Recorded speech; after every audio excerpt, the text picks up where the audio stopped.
That's all.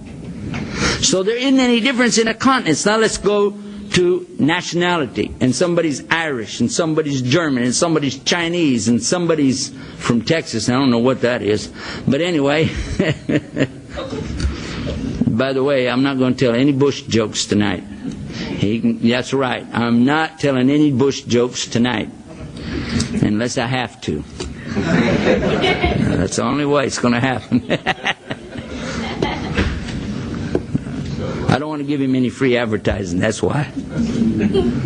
So, yeah, that's right. Until he comes up with something for me, I don't guess I owe him anything, right?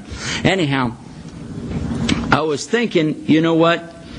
When we get to nationalities and we start talking about that, then the next thing that's going to happen right after that is going to be language.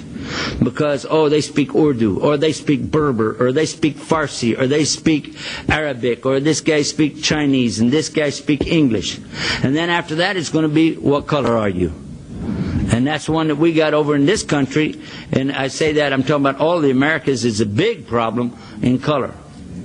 But it's strange because when you go to the African countries, and you're over there, color's nothing. There's nothing. When I was there, that was not even a subject. And when Malcolm was there, Al-Hajj Malik Shabazz, may Allah accept from him, Ameen. When he was over there, he told the story about praying behind an imam in a small little masjid somewhere. And when it was over, he noticed the imam was black, very black. He was probably from Ethiopia or something, you know. And he went to him and he said, did you ever imagine, that you'd be leading the prayer of all these white people? And he just looked at him and said, what? So I never thought about what you're talking about. I don't understand what you're saying. He said that's when he realized these people aren't seeing what we see. And that's good. And I'll give you an example about that in my own case. I grew up in a pretty good condition because I didn't have that. Nobody ever spoke about this subject until I was a teenager. Well, not quite a teenager. But it came as a shock to me when people started talking about giving nicknames to people such as Wop. If they were from Italy, they call them Wops. And if somebody's Japanese, they call them Gooks. And if somebody was from Germany, they were calling them, what did they call them? Some kind of squarehead, something like that. Everybody has to have a nickname. Well, when I heard this, I said, I didn't mind if they called me a German or Irish or anything, because I always thought it's funny. I said, but if it hurt somebody's feelings, that wouldn't be very funny. Then, when I was, after I became Muslim, we were doing some slaughter on goats. And when they slaughtered the goats, they hang them up to prepare them to cut them, And the first thing they do is take all the skin off of them.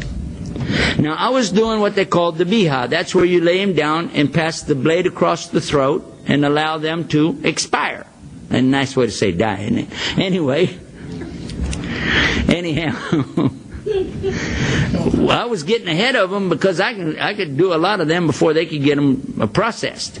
So I was turning around looking and watching what they were doing. And here's all these goats that had come in. They were brown and black and white and spotted and all different colors of goats. But after they pulled the skin off of them, they were all exactly the same. Every one of them had red blood. Every single one of them looked so much alike, you could not tell one from another. And I said, look at it. When they're standing out here, boy, they could tell each other apart like that. But now it's not so funny, is it? And this is the way all of us are going to be one day. We're going to have to realize that this idea of nationality and language and continent, skin color, all of these things have got to be out of the way. Otherwise, you can't even be a Muslim. That's a condition of being a Muslim, is you don't recognize that. Now, there is something called tribalism in Arabic. That's called asabiyya. And then there's another one called nationalism.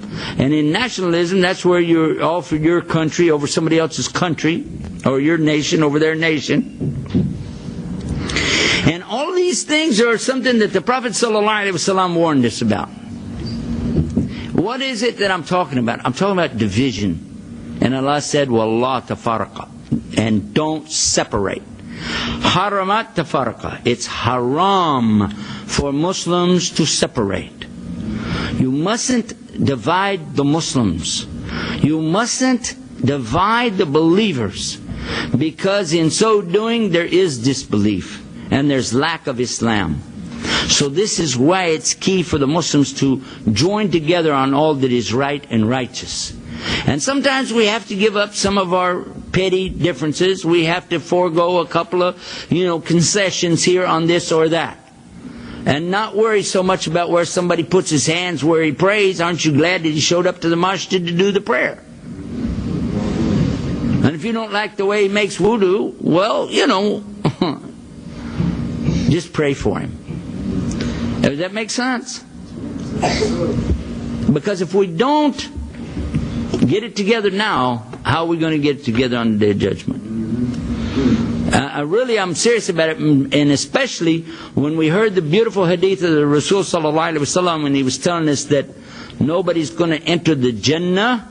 You're going to be outside the door of the Jannah until you resolve your differences.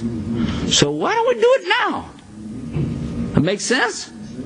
I mean, you want to be standing out there in front of that and going, I can't go in there because these guys are upset with me? Ooh. I don't know about you, but for me, that don't work. I'm trying to go to Jannah. You know that? That's one of the key things, what I'm working around, where I'm going, what I'm doing, everything I'm doing in our tape production and traveling around. Now, imagine on the Day of Jannah, somebody standing there going, you ain't going in. You know why? Because I'm mad at you. You did this, you did that, you did so and so. Now, I need to be forgiven by Allah, and I need my brothers to cut me some slack too, and I need to forgive them.